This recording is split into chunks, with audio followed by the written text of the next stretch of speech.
Bab 5 bagian C ini tentang strategi penyelesaian permasalahan yang muncul dalam keberagaman masyarakat Indonesia.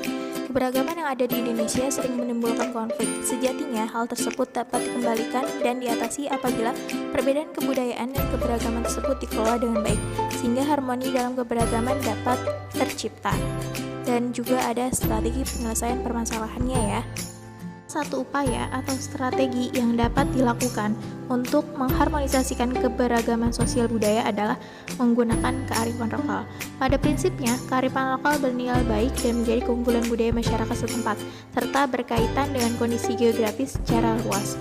Kearifan lokal terdiri dari dua kata, yaitu kearifan dan lokal. Strategi penyelesaian permasalahan yang kedua yaitu ekonomi. Pemerataan pembangunan yang dilakukan oleh pemerintah merupakan salah satu strategi penyelesaian permasalahan keberagaman ekonomi, yaitu bisa diberikan adanya pelatihan atau melakukan kebijakan-kebijakan dan juga adanya regulasi dalam perundang-undangan yang jelas. Masalah keberagaman yang ketiga yaitu keberagaman gender. Bisa anak-anak lihat, berikut adalah strategi penyelesaian permasalahan keberagaman gender. Yang pertama, program kesetaraan gender terintegrasi dalam berbagai program kegiatan dari sektor pembangunan yang terkait, yaitu memperoleh akses, berpartisipasi yang sama, memiliki kontrol, lalu memperoleh manfaat yang sama. Lalu yang kedua, meningkatkan pelindungan perempuan dari berbagai tindak kekerasan, seperti meningkatkan jumlah kebijakan pelindungan, meningkatkan jumlah lembaga, meningkatkan persentase kasus kekerasan. Tindakan yang dapat dilakukan untuk menangkal kesenjangan gender dalam pekerjaan domestik adalah membuat pembagian kerja atau tugas antar anggota keluarga. Tindakan yang dapat dilakukan ini misalnya untuk memasak dan menyiapkan makanan adalah tugas seorang ibu, tetapi pekerjaan lainnya dapat dibantu oleh ayah atau kepala rumah tangga, ataupun anak-anaknya seperti mengepel, memotong rumput, dan merapikan kamar. Nah, pada dasarnya tiap anggota keluarga dapat saling membantu jika salah satu anggota keluarga berhalangan karena suatu hal. Satu hal yang dapat dilakukan untuk menciptakan kesetaraan gender dalam partisipasi politik, yakni mengajak dan melatih seluruh anggota keluarga untuk menggunakan hak pilihnya dalam pemilu.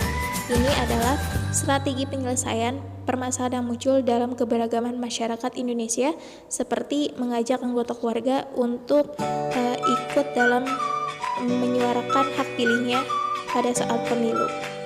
Terlebih pada generasi muda dengan memberi pemahaman bahwa untuk perempuan mempunyai kesempatan yang sama mendapatkan pendidikan hingga jenjang yang lebih tinggi.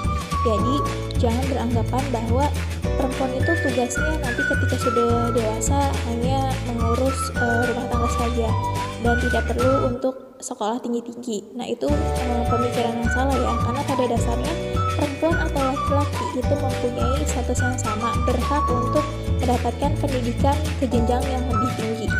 Hal yang dapat dilakukan untuk mengatasi kesenjangan gender dalam kehidupan berdemokrasi antara lain adalah melatih tiap anggota keluarga untuk menyelesaikan persoalan secara musyawarah dan mufakat.